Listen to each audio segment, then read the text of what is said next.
तो चल रहा था ऊष्मीय प्रसार तथा कैलोरी मिति, चैप्टर का नाम था। इसमें पहली रीडिंग क्या थी आपकी? ताप। ताप क्या होता है? अणुओं की गति का माप, यानी अणुओं की कितनी अधिक गति है वही उसका क्या होता है, उसी हिसाब से क्या मापते हैं, उसका ताप मापते हैं। ठीक है। उसके बाद क्या था? ऊष्मा। ऊष्मा क्या है? अणुओं यदि ऊर्जा का प्रवाह, यदि ऊर्जा का प्रवाह तापांतर के कारण प्रवाह हो तब वो ऊष्मा क्या कहलाती है? ऊर्जा क्या कहलाती है? ऊष्मीय ऊर्जा कहलाती है। क्या कहलाती है? ऊष्मीय ऊर्जा कहलाती है। और उसके बाद ताप को हमारे पास कितने पैमाने होते थे? 3 पैमाने, डिग्री सेल्सियस, फ़ारेनहाइट और केल्विन। तो उसमें 2 पॉइंट होते थे, एक हिमांक बिंदु और एक भाप बिंदु। ठीक ना। तो हिमांक बिंदु सेल्सियस के लिए कितना था? 0 डिग्री सेल्सियस, केल्विन के लिए 273 और फ़ारेनहाइट के लिए 32 था। ठीक है। ऐसे इसके बाद उसका भाप बिंदु भी था कितना? 100 जोड़ करके, और इसमें कितना जोड़ते थे? फ़ारेनहाइट में 180 जोड़ते थे। उसके बाद है रेखीय प्रसार गुणांक, क्षेत्रीय प्रसार गुणांक और आयतन प्रसार गुणांक। रेखीय प्रसार गुणांक अल्फा होता है, और क्षेत्रीय प्रसार गुणांक बीटा, और आयतन प्रसार गुणांक गामा होता है। Alpha beta gamma equal to क्या होता है? 1 2 3 होता है। यहाँ तक बताए थे। और उसके बाद जो है संबंध हो गया था, विशिष्ट ऊष्मा बता दिए थे।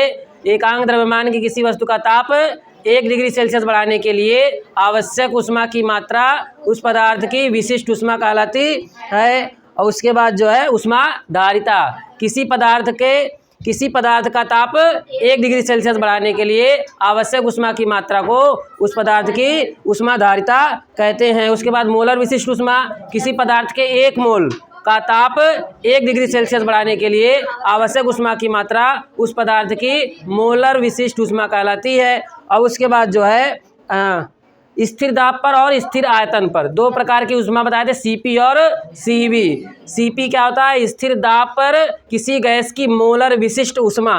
ठीक है ना। सीपी क्या होता है? सीपी जो होता है, सीपी क्या है? स्थिर दाब पर किसी गैस की मोलर विशिष्ट ऊष्मा है। और सीवी क्या होता है? स्थिर आयतन पर किसी गैस की मोलर विशिष्ट ऊष्मा होती है। और ये सीपी सीवी हम बता देते, लिखाए नहीं थे, लिख लिए हो आप लोग? लिख लिए हो ना। अब देखो यहाँ पे सीपी क्या होता है?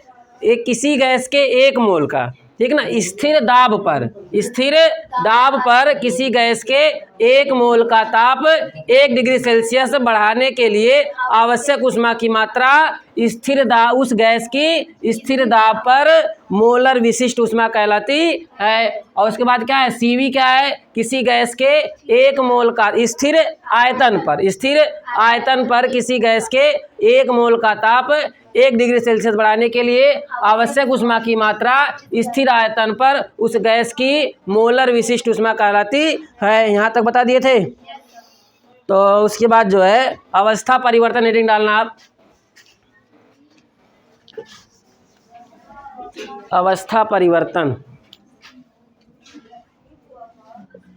यहीं से पढ़ाना है ना।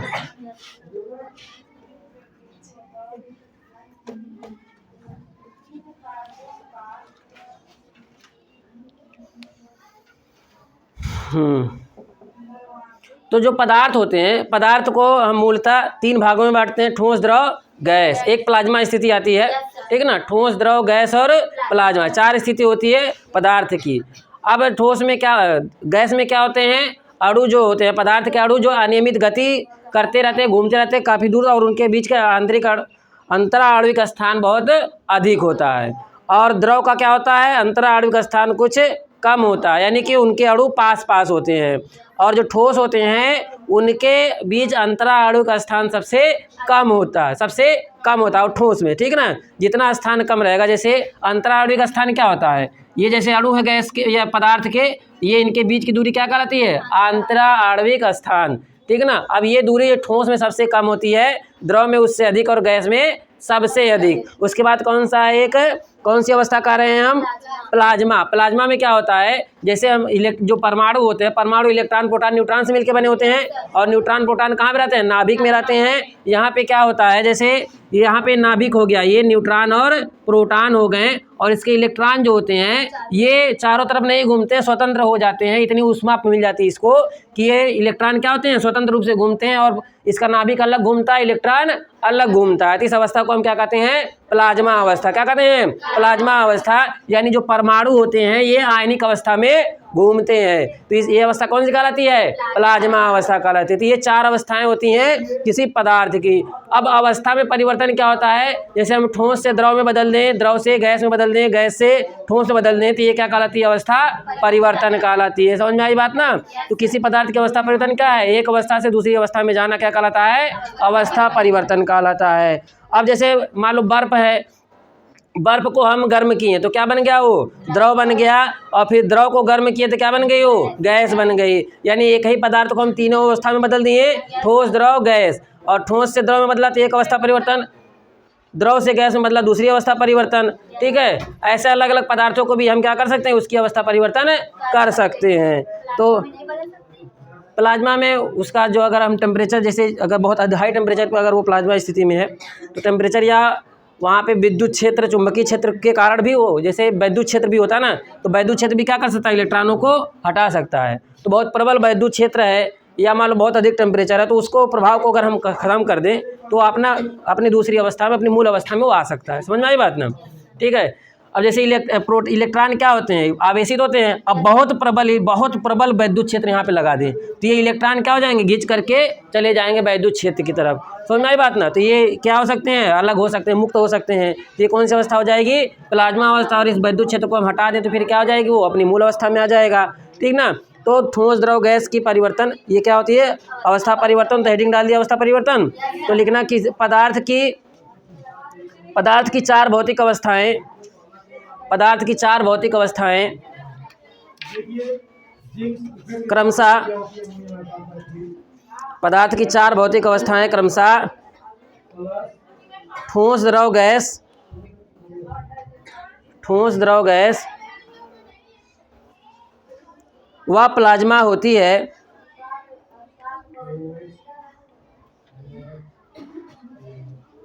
ठोस, द्रव, गैस व प्लाज्मा होती है जब पदार्थ एक भौतिक अवस्था से दूसरी भौतिक अवस्था में परिवर्तित होता है। जब पदार्थ एक भौतिक अवस्था से दूसरी भौतिक अवस्था में परिवर्तित होता है,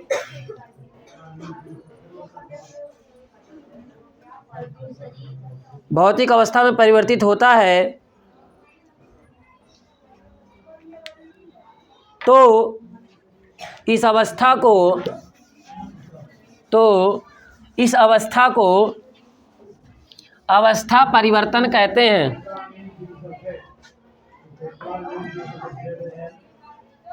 हो गया? तो ठोस से द्रव में बदलना, द्रव से गैस में बदलना, गैस से ठोस में, किसी में बदलना क्या कहलाता है? अवस्था परिवर्तन। अब उदाहरण लिख लेना, जैसे जल का उबलकर वाष्प में बदलना, जल का उबलकर वाष्प में बदलना। हो गया? बर्फ का पिघलकर जल में बदलना, बर्फ का पिघलकर जल में बदलना। दूसरा हो गया? दूसरा। अगला लिखना, जल के जमने पर बर्फ में बदलना,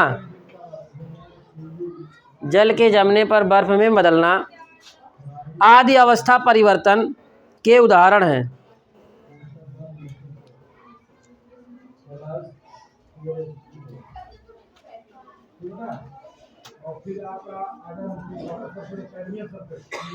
हो गया? अब हेडिंग डालोगे गुप्त ऊष्मा, लेटेंट हीट, गुप्त ऊष्मा। हो गई हेडिंग? तो गुप्त ऊष्मा क्या होती है? स्थिर ताप पर, ठीक है ना, स्थिर ताप पर एकांक द्रव्यमान की किसी वस्तु का ताप, ठीक है, एकांक द्रव्यमान की किसी वस्तु को एक अवस्था से दूसरी अवस्था में परिवर्तित करने के लिए आवश्यक ऊष्मा की मात्रा उस पदार्थ की गुप्त ऊष्मा कहलाती है। फिर से सुनो, स्थिर ताप पर स्थिर ताप पर एकांक द्रव्यमान के किसी वस्तु को एक अवस्था से दूसरी अवस्था में परिवर्तित करने के लिए आवश्यक ऊष्मा की मात्रा उस पदार्थ की गुप्त ऊष्मा कहलाती है। समझ में आई बात? अब समझते हैं, और अब तो परिभाषा समझा दी, थोड़ा सा रियल महसूस करो। जैसे बर्फ है, आइसक्रीम खाए हो ना, सब इसमें कहाँ पीछे रहोगे। आइसक्रीम खाते हो तो उसमें क्या होता है, आइसक्रीम बर्फ अवस्था में रहती है, ठीक ना, और जब हमारे मुंह में जाती है तो कौन सी अवस्था आती है, वो द्रव अवस्था। अवस्था परिवर्तन हुआ कि नहीं हुआ? अब हमें ठंड महसूस होती है, मुंह में पानी आ रहा है।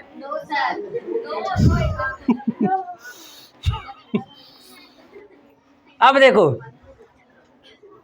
क्या हो रहा है कि जब आइसक्रीम है या बर्फ़ है, वो क्या है, ठोस अवस्था में है, ठीक ना, उसकी एक अलग अवस्था ठोस अवस्था में है। जब हम उसको खा रहे हैं, मुंह में गया हमारे, तो क्या होता है, हमारे शरीर का टेम्परेचर जो होता है अधिक होता है, ठीक ना। बर्फ़ जो होता है 0 डिग्री से कम पे बर्फ़ जनता है।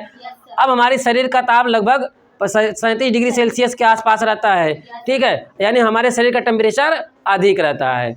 अब जब हमारे मुंह में वो आइसक्रीम गई तो हमारे मुंह से क्या ऊष्मा जो है, ऊष्मा किस में जाएगी, बर्फ़ में जाएगी। ऊष्मा किसको मिलेगी, बर्फ़ को मिलेगी। और जब ऊष्मा बर्फ़ को मिलेगी तब हमारे शरीर का ताप गिर जाएगा। समझ में आई बात ना? जब हमारे जैसे अभी कोई गर्म चीज़ है, ठंडी चीज़ है, अब ठंडी चीज़ हमारे हाथ पे रखेंगे तो हमारे हाथ से ऊष्मा निकलती है, यानी टेम्परेचर जाता है, ठीक ना। टेम्परेचर कम होता है, और टेम्परेचर कम होना ही क्या होता है, ठंड महसूस होती है। तो क्या होता है कि यहाँ पे जब हम बर्फ़ अपने मुंह में खा रहे हैं, उस समय क्या होगा कि हमारे मुंह से ऊष्मा जो जाएगी वो किसको चली जाएगी, बर्फ़ को चली जाएगी, वो ऊष्मा ले लेगा। अब वो ऊष्मा ले लिया तो वो फिर ठोस से किस में बदल गया, द्रव में बदल गया। किस में बदल गया, द्रव में बदल गया। तो जितनी ऊष्मा हम दिए उसको ठोस से द्रव में बदलने के लिए, वही उसकी क्या है, गुप्त ऊष्मा है। उस समय जो होता है उसका ताप परिवर्तित नहीं होता, यानी जो बर्फ़ होता है उसका भी ताप 0 डिग्री सेल्सियस रहता है, और जो उसके बाद बर्फ़ पानी बनता है उसका भी ताप 0 डिग्री सेल्सियस रहता है शुरू में जब चेंज होता है। लेकिन समय के साथ क्योंकि हमारा शरीर का ताप अधिक होता है इसलिए उसको और वो गर्म कर देता है। लेकिन अवस्था परिवर्तन जो होता है वो फिक्स ताप पर होता है। समझ में आई बात ना? अवस्था परिवर्तन में ताप परिवर्तन नहीं होता है, अवस्था परिवर्तन में ताप परिवर्तन नहीं होता है। इसीलिए हम कहते हैं कि स्थिर ताप पर, ठीक ना, इसीलिए कह रहे हैं स्थिर ताप पर एकांक द्रव्यमान की किसी वस्तु को एक अवस्था से दूसरी अवस्था में परिवर्तित करने के लिए आवश्यक ऊष्मा की मात्रा उस पदार्थ की गुप्त ऊष्मा कहलाती है। हम लोग ऐसा जानते हैं कि गर्म पानी से हाथ कम जलता है, लेकिन भाप से हाथ अधिक तेज जलता है। ऐसा आप लोग सुने हो और महसूस मत करना कभी, ठीक है। तो अब जैसे देखो भाप है, जैसे जब द्रव है वो द्रव अवस्था में जल, तो अगर द्रव अवस्था में तो उसके पास कुछ ऊष्मा है, 100 डिग्री सेल्सियस पे है वो, ठीक है। अब जब वो 100 पे पानी उबलता है, अब 100 पे है और उसको गर्म करेंगे तो वो क्या होगा, भाप में बदलेगा। तो जब 100 से जो भाप में बदल रहा है, भाप की भी जो है वो टेम्परेचर 100 डिग्री सेल्सियस रहता है, ठीक ना। जब हम गर्म किए एकदम 100 डिग्री पर अपना जल उबल रहा है तो उसमें जल का ताप कितना है, 100 डिग्री सेल्सियस। उससे जो भाप निकल रही है उसका भी टेम्परेचर कितना है, 100 डिग्री सेल्सियस। लेकिन जो आपकी भाप होती है, भाप के पास चली जाती है गुप्त ऊष्मा। भाप के पास क्या चली जाती है, गुप्त ऊष्मा, क्योंकि यहाँ पे द्रव से गैस में परिवर्तन हो रहा है, और द्रव से गैस में परिवर्तन होने के कारण वो गुप्त ऊष्मा किसके पास चली जाती है, भाप के ऊपर चली जाती है, भाप के पास चली जाती है। इसलिए ऊष्मा जो होती है वो द्रव से अधिक किसके पास रहती है, भाप के पास। द्रव से अधिक भाप के पास आती है, और वो भाप को जब हम छूते हैं तो वो ऊष्मा हमको दे देती है और हमारा हाथ फूल जाता है, ठीक ना। समझ में आई बात ना? तो भाप के पास क्या होता है, गुप्त ऊष्मा होती है, द्रव के द्वारा, जल के द्वारा दी गई गुप्त ऊष्मा होती है, और वही गुप्त ऊष्मा हमारे शरीर में ज़्यादा जलन महसूस कराती है। समझ में आई बात ना? तो जैसे रोटी फूल रही है, उसमें उंगली डाल दो, देखो क्या मज़ा मिलेगा। उसमें क्या रहता है, भाप रहती है ना, तो उस भाप में कौन सी ऊष्मा रहती है, गुप्त ऊष्मा रहती है। जब हम उसमें उसको आटा तैयार करते हैं तो उसमें जल द्रव रहता है, वो द्रव अवस्था में है, लेकिन जब वो फूलता है तो द्रव किसमें बदल जाता है, भाप में बदल जाता है। और वो भाप फिर जो है अगर आप उसमें उंगली डालोगे तो आपका स्वागत हो जाएगा बहुत बढ़िया से। अरे जल नहीं रहता है, जल से आप किससे उसको क्या कहते हो, सानते हो ना मथते हो, क्या कहते हैं, जो भी कह लो, गूथते हो। ठीक है, तो और ये भी आप लोग महसूस किए होंगे, जैसे जो पहली रोटी रहेगी, अगर उसको जब रखते हैं तो वो भीग जाती है ना, तो भीग क्यों जाती है? क्योंकि वो तो भाप बन चुका है, पानी बन चुका है, लेकिन जिस प्लेट पे रखे आप उसका टेम्परेचर कम है, तो उस भाप का टेम्परेचर कम करके फिर वो वाष्प किस में बदल जाती है? द्रव में बदल जाती है, और वो फिर रोटी भीग जाती है और फिर हम उसको खा नहीं सकते। समझ में आई बात ना? तो लिखोगे अब, स्थिर ताप पर एकांक द्रव्यमान की स्थिर ताप पर एकांक द्रव्यमान की किसी वस्तु का ताप, किसी वस्तु को, ठीक ना, किसी वस्तु को एक अवस्था से दूसरी अवस्था में परिवर्तित करने के लिए आवश्यक ऊष्मा की मात्रा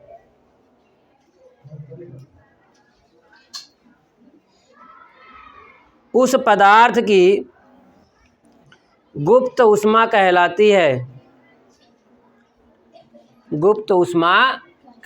है। हो गया? तो स्थिर ताप पर एकांक द्रव्यमान की किसी वस्तु को एक अवस्था से दूसरी अवस्था में परिवर्तित करने के लिए आवश्यक ऊष्मा की मात्रा उस पदार्थ की गुप्त ऊष्मा कहलाती है। बोलना जरूरी है, तभी तो पूरा होगा। अब लिखना उस लाइन को छोड़ करके, यदि किसी पदार्थ का द्रव्यमान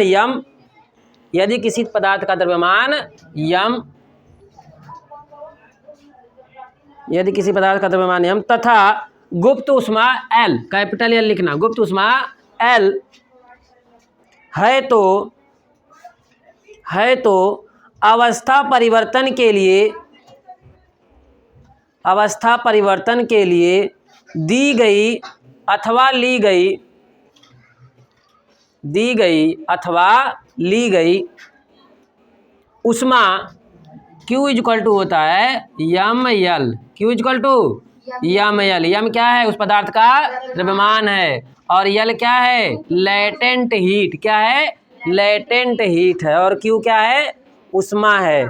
ठीक है, अब यहाँ पे क्या बोले हम? ली गई अथवा दी गई। तो जैसे हम भाप में, जैसे हम पानी को गर्म किए और उबल रहा है, उसके बाद भाप में बदल रहा है, तो कौन दे रहा है? पानी दे रहा है, और ले कौन रहा है? भाप। कौन ले रहा है? भाप। क्या हुआ? तो वही तो तुम लोग कह रहे हो, यल इक्वल टू क्या हो जाएगा? Q अपान यम। यही होगा ना? अगर हम चेंज करेंगे, यल इक्वल टू क्या हो जाएगा? Q अपान यम। तो Q का मात्रक क्या होता है अगर हम एसआई पद्धति में बोले तो? Joule.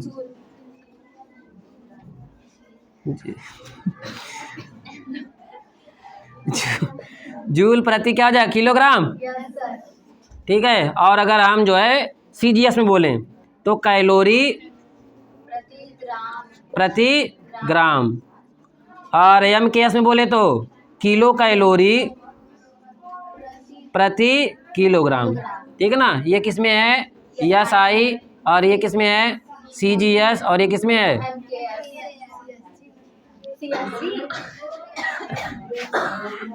CGS, centimetre gram second. हो गया?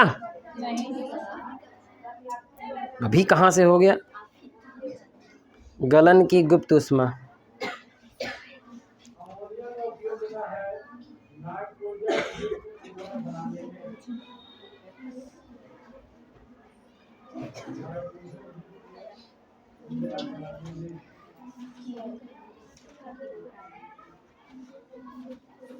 हो गया? अब देखो, गुप्त ऊष्मा दो प्रकार की होती है। एक होती है गलन की गुप्त ऊष्मा, एक होती है वाष्पन की गुप्त ऊष्मा, ठीक है ना। एक गलन की गुप्त ऊष्मा और एक वाष्पन की गुप्त ऊष्मा। बहुत आसान है, जैसे ठोस से द्रव में या द्रव से ठोस में बदल रहा है तो उसको कहते हैं गलन की गुप्त ऊष्मा, और वाष्पन की वाष्प से द्रव में या द्रव से वाष्प में बदले तो क्या कहेंगे, वाष्पन की गुप्त ऊष्मा। और बाकी परिभाषा इसी में ऐड करना है। जैसे देखो, अगर हम क्या बोले कि गलन की गुप्त ऊष्मा, तो एकांक द्रव्यमान की किसी वस्तु को एकांक द्रव्यमान बोल जा रहे हैं एकांक द्रव्यमान स्थिर ताप पर एकांक द्रव्यमान की किसी ठोस को, ठीक है ना, किसी ठोस पदार्थ को द्रव अवस्था में या द्रव को ठोस अवस्था में परिवर्तित करने के लिए आवश्यक ऊष्मा की मात्रा उस पदार्थ की क्या कहलाएगी, गलन की गुप्त ऊष्मा कहलाए। अंग्रेजी पढ़ रहे हो कि विज्ञान? गागीगे है ये कौन सा टेंस होता है, प्रेजेंट टेंस, और गागीगे फ्यूचर, था थी थे ताती थे प्रेजेंट। हाँ चलो, तो यहाँ पे क्या बताया हम, गलन की गुप्त ऊष्मा। तो स्थिर ताप पर एकांक द्रव्यमान के किसी ठोस पदार्थ को द्रव में या द्रव को ठोस में बदलने के लिए आवश्यक ऊष्मा की मात्रा उस पदार्थ की गलन की गुप्त ऊष्मा कहलाती है। अब देखो, वाष्पन की गुप्त ऊष्मा क्या हो जाएगी, स्थिर ताप पर, ठीक है ना, स्थिर ताप पर एकांक द्रव्यमान के किसी द्रव को, ठीक ना, किसी द्रव को गैस में या गैस को द्रव में या द्रव को वाष्प में, वाष्प को द्रव में, वाष्प नहीं बोलेंगे गैस बोलेंगे, द्रव को गैस में या गैस को वाष्प में द्रव में बदलने के लिए आवश्यक ऊष्मा की मात्रा उस पदार्थ की वाष्पन की गुप्त ऊष्मा कहलाए। चलो लिखो, पहला लिखो, गलन की गुप्त ऊष्मा, वाष्प ही कहेंगे, ठीक है। किसी पदार्थ के एकांक द्रव्यमान को, किसी पदार्थ के एकांक द्रव्यमान को बिना ताप बदले ठोस अवस्था से द्रव अवस्था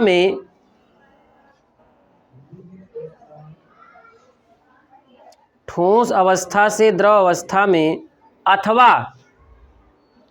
अथवा द्रव अवस्था से ठोस अवस्था में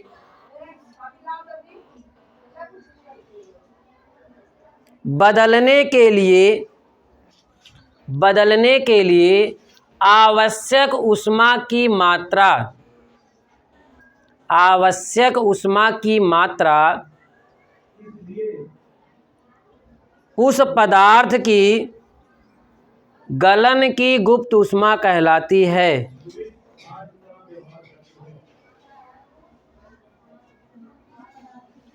गलन की गुप्त ऊष्मा कहलाती है। देखो, जो बर्फ होता है, बर्फ की गुप्त ऊष्मा होती है 80 कैलोरी प्रति ग्राम। इसको लिख लेना, बर्फ की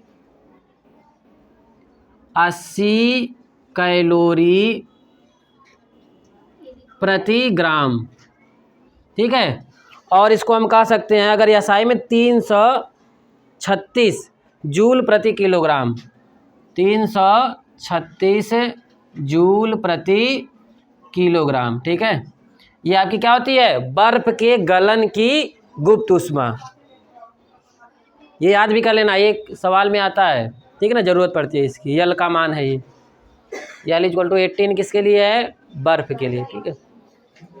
और अब दूसरा हेडिंग डालना, वाष्पन की गुप्त ऊष्मा।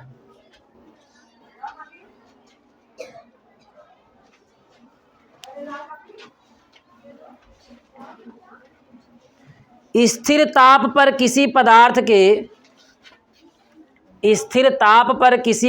के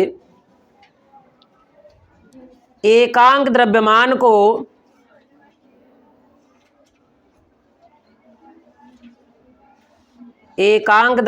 को द्रव अवस्था से वाष्प अवस्था में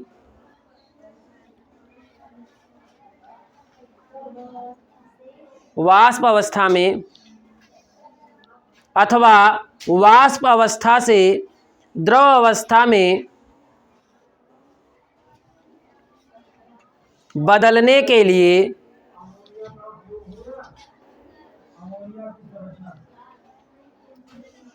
आवश्यक ऊष्मा की मात्रा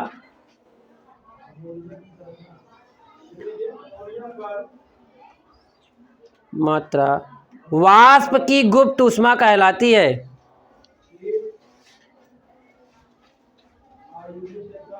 ठीक, हम आपको कल बता देंगे वाष्प, भाप, गैस में क्या अंतर होते हैं।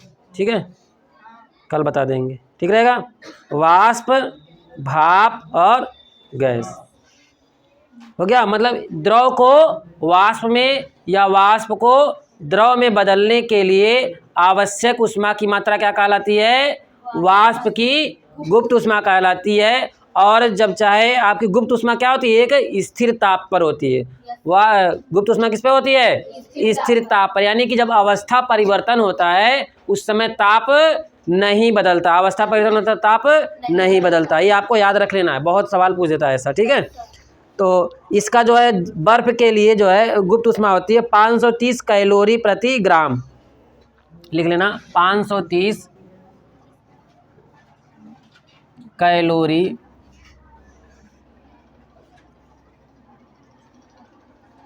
प्रति ग्राम।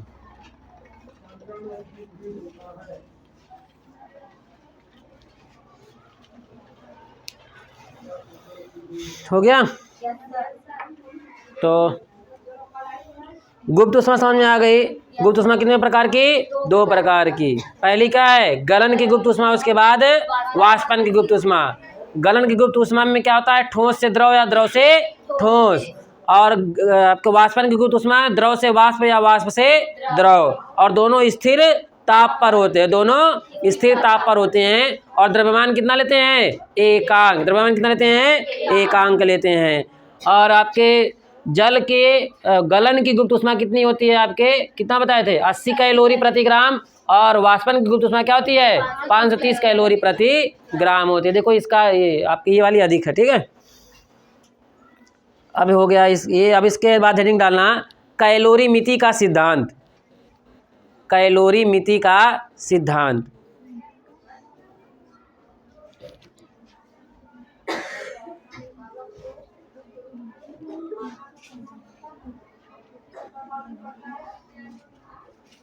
हो गया।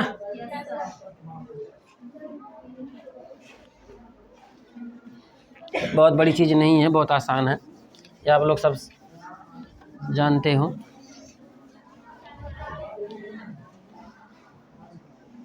अच्छा, एक बार सवाल तुम लोग बताना, ठंडी आ गई है, हम लोग स्वेटर पहनते हैं तो हमारी शरीर गर्म हो जाती है। ठीक है, अब किसी लोहे को पहना दो, ये बेंच को पहना दो, ये क्यों नहीं गर्म होता है? हो जाएगा, करके देखना, घर पे करके देखना। किसी जानवर को पहना दो, इंसान को पहना दो, इंसान भी तो जानवर ही है। ठीक है, तो क्यों ऐसा नहीं होता? मतलब वो शरीर तो गर्म हो जाती है, लेकिन आपका कोई निर्जीव वस्तु है वो गर्म नहीं होता है। बताना कल। तो अवस्था क्या बता रहे हैं? कैलोरी मिति का सिद्धांत। तो मान लो हमारे पास कई वस्तुएं हैं, ये ए है, इधर बी हो गई, ये सी हो गया और डी हो गया। ऐसे हमारे पास आसपास रखी कई वस्तुएं हैं। ठीक है, और सभी वस्तुओं का ताप जो है अलग अलग है। समझ में आई बात ना? सभी वस्तुओं का ताप अलग अलग है। मान लो ये 100 डिग्री सेल्सियस पर है, और ये 90 पर है, और ये 10 पर है, और ये जो है मान लो 0 डिग्री सेल्सियस पर है। समझ में आई बात ना? हमारे पास कई वस्तुएं रखी हैं और सभी वस्तुएं क्या हैं? अलग अलग ताप पर हैं। तो अलग अलग ताप पर होती हैं, तो इसमें क्या होता है कि ऊष्मा का प्रवाह होता है। ठीक ना? ऊष्मा का प्रवाह होता है, और ऊष्मा का प्रवाह उच्च ताप से निम्न ताप की ओर होता है। यानी ऊष्मा किधर से किधर चलती है? उच्च ताप से निम्न ताप की ओर। जैसे पानी जो है, अगर हम नीचे से ऊपर भेज सकते हैं क्या पानी को? यहाँ पे गिराओ और छत पे चले जाएगा, नहीं जाएगा ना। यानी कि मतलब ऊंचाई से फिर नीचे गिरता है ना, यानी उसका लेवल अप से डाउन होता है हमेशा। ऐसा तो होता नहीं कि आप नीचे पानी गिराओ और छत पर चला जाए, बिना अगर हम पंप ना लगाए तो नहीं जा सकता है। और यहाँ पे क्या है, यहाँ पर भी क्या होता है, उच्च ताप से निम्न ताप की ओर प्रवाहित होता है। इसी तरह धारा भी उच्च विभव से निम्न विभव की ओर धारा प्रवाहित होती है। धारा कैसे होती है, उच्च विभव से निम्न विभव की ओर। और आपका जल भी उच्च पोटेंशियल से यानी कि ऊंचाई से नीचे की ओर, हाई डिस्टेंस से लो डिस्टेंस की ओर प्रवाहित होता है। इसी तरह हमारी उष्मा भी क्या है, उच्च ताप से निम्न ताप की ओर प्रवाहित होती है। अब ये उष्मा तब तक प्रवाहित होती है जब तक कि पूरे सिस्टम का ताप एक बराबर ना हो जाए। ये पूरा हमारा सिस्टम हो गया। अब इसमें जो है 100 डिग्री सेल्सियस, 10 डिग्री सेल्सियस, 90 और 0 डिग्री सेल्सियस। तो इसमें क्या होगा, इसमें देखो अगर ये 100 है और ये 90 है तो उष्मा का प्रवाह 100 से 90 की ओर होगा, ठीक ना। और इसमें क्या होगा, 90 से 0 की ओर होगा, और यहाँ पे क्या होगा 90 से 10 की ओर होगा, और यहाँ पर भी 100 से 10 की ओर होगा। और ऐसे जो है सभी जो है क्या होंगे, ट्रांसफर होंगे। उष्मा जो है उच्च ताप से निम्न ताप की ओर जाएगी और तब तक प्रवाहित होती है जब तक कि पूरे निकाय का ताप एक समान बराबर ना हो जाए। जब तक कि पूरे निकाय का ताप बराबर ना हो जाए तब तक क्या होती है, उष्मा जो है प्रवाहित होती रहती है। यही है कैलोरीमिति का सिद्धांत। यहाँ पे क्या होता है, ली गई उष्मा बराबर दी गई उष्मा। जैसे मान लो यहाँ पे ये जो है ये 40 डिग्री सेल्सियस है, और जैसे यहाँ पे जैसे उष्मा जो है ली गई उष्मा बराबर दी गई उष्मा। अब मान लो इसके पास 100 जूल है, इसके पास 100 जूल है, और इसके पास जो है मान लो 0 कोई जूल नहीं, मतलब 0 जूल, यानी कि इसके पास ऊर्जा नहीं है। तो यहाँ पे जो जितनी ऊर्जा ये देगा, ठीक ना, जितनी ऊर्जा देगा ये उतना ही तो लेगा, ठीक ना। यानी कि जितना ये देगा उतना ही लेगा, यानी ली गई उष्मा बराबर दी गई उष्मा, यानी जितना ये देगा उतना ये लेगा। जैसे हम आपको 100 रुपया देंगे तो आप 100 रुपया ही लोगे ना, कि 110 ले लोगे, 100 रुपया लोगे ना। तो यही वही यहाँ पे भी है, ली गई उष्मा बराबर दी गई उष्मा। समझ में आ गई बात ना। और उष्मा का प्रवाह तब तक होता है जब तक पूरे सिस्टम का ताप एक समान ना हो जाए, और उष्मा का प्रवाह उच्च ताप से निम्न ताप की ओर होता है। इतना याद हो गया, चलो लिख लो।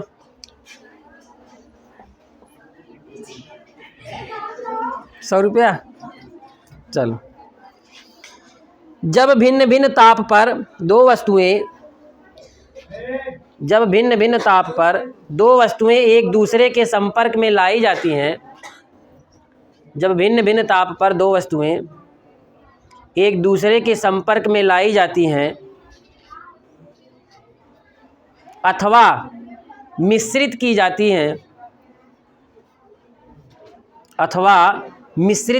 हैं, तो उष्मा का स्थानांतरण अधिक ताप वाली वस्तु से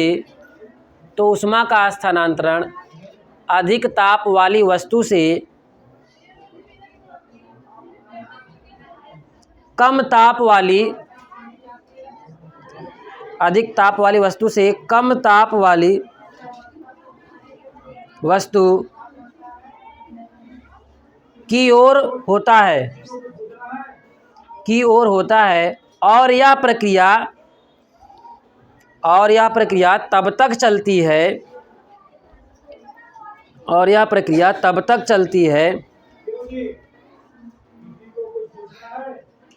कब तक चलती है, जब तक कि दोनों के ताप समान ना हो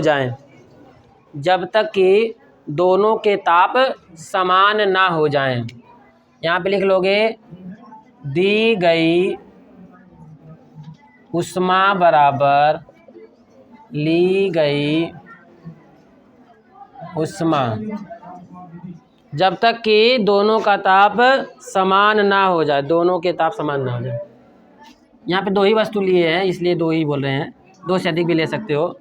दी गई उष्मा बराबर ली गई उष्मा। इस पे सवाल बहुत लगते हैं, ये तो छोटा सा लग रहा है ना ऐसे, इस पे सवाल बहुत सारे लग जाते हैं।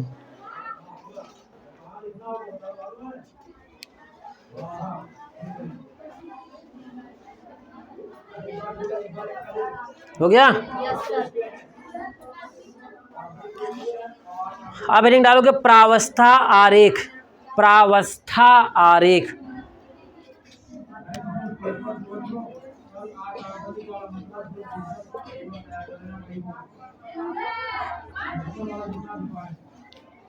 हो गया?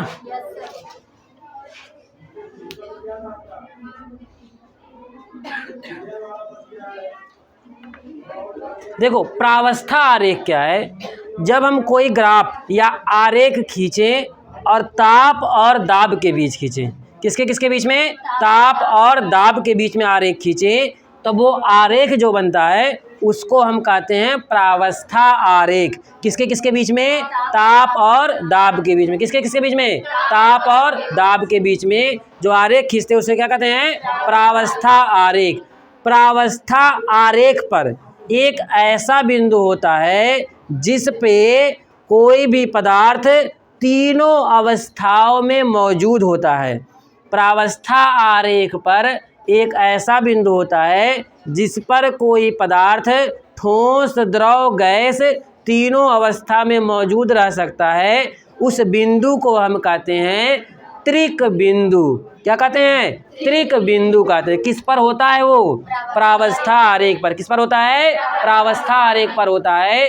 प्रावस्था आरेख पर ऐसा बिंदु जिस पर कोई पदार्थ तीनों अवस्थाओं में एग्जिस्ट करे, यानी तीनों अवस्थाओं में रह सके, तो बिंदु क्या कहलाता है, त्रिक बिंदु। क्या कहलाता है, त्रिक बिंदु कहलाता है। क्या कहलाता है, त्रिक बिंदु कहलाता है। समझ में आई बात? तो प्रावस्था आरेख किसके किसके बीच में खींचते हैं, ताप और दाब के बीच में ग्राफ खींचते हैं, यानी आरेख खींचते हैं।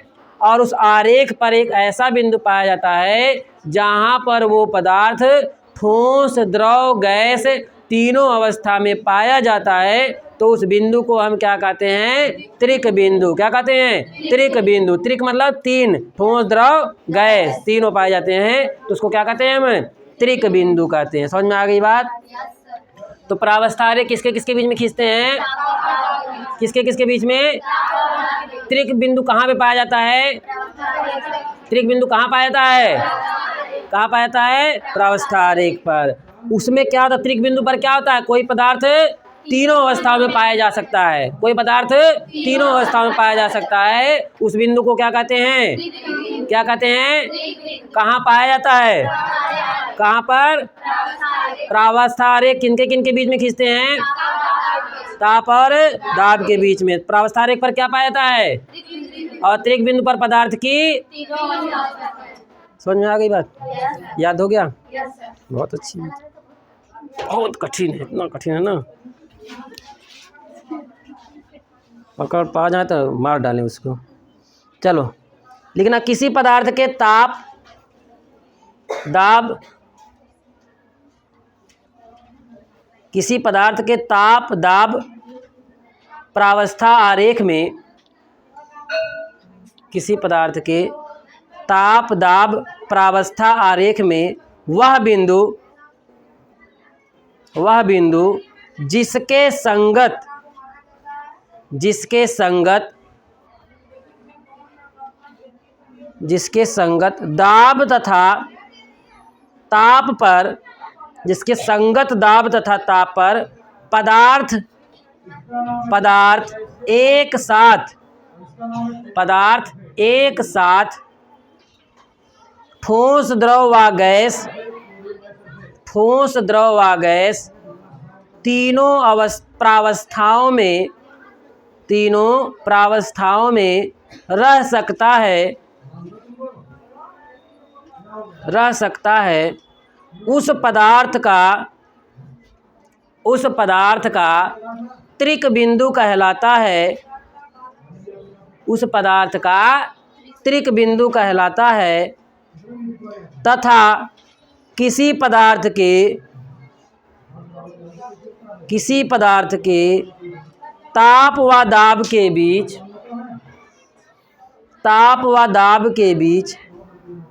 खींचे गए ग्राफ को प्रावस्था आरेख कहते हैं, प्रावस्था आरेख कहते हैं। हो गया? जल का त्रिक बिंदु जल का त्रिक बिंदु 273.15 केल्विन होता है। 273.15 सॉरी केल्विन नहीं सही था, केल्विन ही है, ठीक है। 273.15 केल्विन होता है। 273.15 केल्विन मतलब 0 डिग्री सेल्सियस। 273.15 का मतलब 0 डिग्री सेल्सियस पर क्या होता है, देखो वो बर्फ भी रह सकता है, द्रव भी रह सकता है और वाष्प भी उसमें से निकल सकती है, तो वो तीनों अवस्था में रह सकता है। तो क्या कहलाता है, त्रिक बिंदु कहलाता है। क्या कहलाता है? तो आगे की क्लास कल, तो कल का सवाल दिए थे, हाँ उसका आंसर सुन लो, बताओगे? चलो देखो बताओ। अच्छा, विश्वास स्वरूपम स्टैटू कहाँ पाया जाता है? राजस्थान में। किसकी मूर्ति है? शिव मूर्ति है। और सुल्तान ऑफ जौहर कब 2022 हॉकी से रिलेटेड है और कहाँ पे हुआ था? मलेशिया में हुआ था, ऑस्ट्रेलिया और भारत के बीच में, और विजेता भारत हुआ था। मोपा एयरपोर्ट कहाँ पाया जाता है? गोवा में, इंटरनेशनल एयरपोर्ट है। और चलो जाने दो, सवाल लिखाना था, बोल देना आप लोग, सुन लेना।